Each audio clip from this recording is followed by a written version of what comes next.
So, siguro ipopost ko na lang dito, ilalagay ko na lang dito yung post na yan sa X, no? Pero in summary, meron siyang 2 travel in 2022, 4 nung 2023, 7 in 2024, and 4 nitong 2025. Take note, September pa lang, may 4 na siya.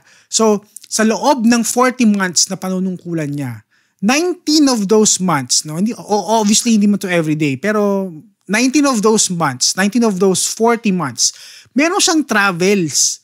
Kaya nga, may mga nagbibiro sa social media na parang, only leave credits ang kuya mo. Diba? Samantala yung mga regular na empleyado, sobrang limited lang ng leave credits.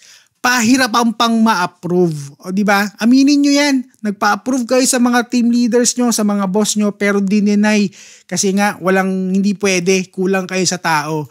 Pero apparently, si Arjo, parang unlimited. Siyempre, mga Europe trip niya, hindi mo pwedeng 3 days, 2 nights lang yun. Diba? At least 1 week dyan, diba? Kung mag-multi-country ka sa Europe, kulang nga ang 1 week dyan eh. So, paano nangyari yun, di ba?